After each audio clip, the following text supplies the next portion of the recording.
17 বছর রাজপথে ছিলাম, বিভিন্নভাবে বিভিন্ন সময়ে বিভিন্ন পরিবর্তিত অবস্থায় বিভিন্নভাবে আন্দোলন করেছি। আরো 17 বছর যদি থাকতো, আরো 17 বছর। সরকারকে এখন বাধ্য হয়ে বলতে হচ্ছে, আপনারা যদি অবিলম্বে শপথ গ্রহণের অনুষ্ঠানের ব্যবস্থা না করেন, নিজেই শপথ করে আমি আবার হ্যালো বাংলাদেশের জনগণ, নতুন আরেকটি ভিডিওতে আপনাদেরকে স্বাগতম। কদিন আগে দেখলাম একজন নির্বাচনের জন্য বলছে যে নির্বাচনের যদি সুনির্দিষ্ট কোনো ডেট অন্তর্বর্তী সরকার না দেয় তাহলে তারা নিজেরাই ডেট ধার্য করে নিজেরাই নির্বাচন করবে। ডিসেম্বরের মধ্যে নির্বাচন হতে হবে। আপনি ডেট যদি না দিতে পারেন, আমরা একটু অপেক্ষা করবো, তাহলে আমরা ডেট দিয়ে দেবো। যদিও নির্বাচন কমিশন নির্বাচনের ডেট ঘোষণা করুক বা অন্তর্বর্তী সরকার নির্বাচনের সুনির্দিষ্ট কোনো ডেট জানাক বা না জানাক, তাদের এখন মুতে প্রস্রাবে এবং তাদের লিঙ্গে এখন এত জোর হয়েছে যে তারা মুতে দেশ ভাসিয়ে দিতে পারে, তারা থুতু দিয়ে সব কিছু ডাবিয়ে দিতে পারে, তারা ফু দিয়ে উড়িয়ে দিতে পারে। তো তাদের এখন জোর হয়েছে। তো এই আবার আজকে দেখলাম যে এই জোরের ঠেলায় আরেকজন বলছে যে, একজন তো বলল যে ডেট তারা নিজেরা দিয়েই নির্বাচন করবে। আজকে আরেকজন দেখলাম তিনি বললেন যে তাকে যদি শপথ গ্রহণ না করানো হয় তাহলে তিনি নিজেই শপথ গ্রহণ করে তারপরে মেয়রের চেয়ারে বসবেন। সরকারকে এখন বাধ্য হয়ে বলতে হচ্ছে, আপনারা যদি অবিলম্বে শপথ গ্রহণের অনুষ্ঠানের ব্যবস্থা না করেন, তাহলে ঢাকা শহরের দক্ষিণের ভোটারদেরকে সাথে নিয়ে আমি নিজেই শপথ করে আমি আবার এই লোকটাই একসময় সাংবাদিকদের সাথে বলেছিল 17 বছর ধরে আমরা আন্দোলন সংগ্রাম করেছি, প্রয়োজনে আরও 17 বছর আন্দোলন সংগ্রাম করব। 17 বছর রাজপথে ছিলাম, বিভিন্নভাবে বিভিন্ন সময়ে বিভিন্ন পরিবর্তিত অবস্থায় বিভিন্নভাবে আন্দোলন করেছি।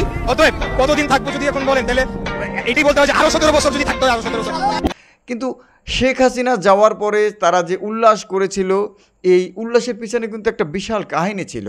এখন এই 17 বছর যারা আন্দোলন সংগ্রাম করেছে এবং আরও 17 বছর আন্দোলন সংগ্রাম করার কথা যারা বলেছিল, তারা 17 মাস পর্যন্ত অপেক্ষা করতে পারছে না। 17 মাস তারা অপেক্ষা করতে পারলো না, 17 মাস তাদের ধৈর্য ধারণ হলো না। তাহলে আরও 17 বছর যদি তারা আন্দোলন করত, তাহলে কি শেখ হাসিনাকে গদি থেকে নামাইতে পারতো, গদি নাড়াইতে পারতো?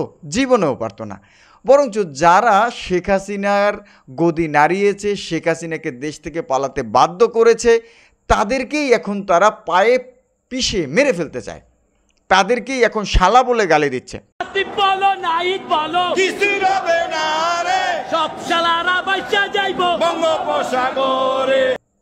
তাদেরকেই এখন অকাত্য ভাষায় গালি দেওয়া হচ্ছে, তাদেরকেই এখন বলা হচ্ছে তাদেরকে প্রস্রাবের সাথে ভাসিয়ে দেবে, তাদেরকেই এখন বলা হচ্ছে থুতু দিয়ে ডাবিয়ে দেওয়া হবে, তাদেরকে এখন ফু দিয়ে উড়িয়ে দেওয়ার কথা বলা হচ্ছে।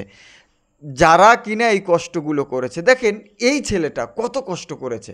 এই ছেলেটা, হাসানাত আবদুল্লাহ, তাছাড়া আরও অনেক অনেক মানুষ রয়েছে যারা কষ্ট করেছে। এদের কষ্টের কোনো মূল্য তাদের কাছে নেই। তারা নির্বাচন চায়, নির্বাচন চায়, নির্বাচন চায়। সবচেয়ে বড় কথা হচ্ছে ক্ষমতা চায়, কারণ ক্ষমতার জন্যই তারা রাজনীতি করে। আমরা তো ক্ষমতার জন্যই রাজনীতি করি। দর্শক, যদি ক্ষমতার জন্যই রাজনীতি হয় তাহলে বলবো তারা দেশের লুটপাটের জন্যই রাজনীতিতে আসতে চায় এবং ক্ষমতায় যেতে চায়, কারণ ক্ষমতা ছাড়া লুটপাট করা সহজ ব্যাপার নয়। এই 5ই আগস্টের পরে তারা যা কিছু করেছে সব কিছু মিডিয়ার সামনে এসেছে, তাদের ভাবমূর্তি নষ্ট হয়েছে, তারপরও তাদের আকল হচ্ছে না, তারপরও তাদের যে দলীয় নেতার থেকে কোনো প্রকার বিবৃতি আসছে না, বরঞ্চ তাদের মাধ্যমে দলীয় যে কেন্দ্রীয় পর্যায়ের একেবারে শীর্ষ পর্যায়ের যে নেতা রয়েছেন দুজন, তারাও কিন্তু এই দলীয় নেতাকর্মীদেরকে, স্থায়ী কমিটির সদস্যদেরকে উস্কে দিচ্ছেন। দর্শক, তাদের এই দুঃসাহসিকতা এবং যে অযৌক্তিক দাবিগুলো তারা করছে, তাদের এই দাবিগুলোর সাথে আপনি কি একমত, অথবা আপনি তাদের কথার সাথে কতটুকু সামঞ্জস্যপূর্ণ আমাদের কমেন্ট সেকশনে জানিয়ে যেতে পারেন। আজ বিদায় নিচ্ছি, ইনশাআল্লাহ দেখা হচ্ছে পরবর্তী কোনো ভিডিওতে। আল্লাহু হাফেজ।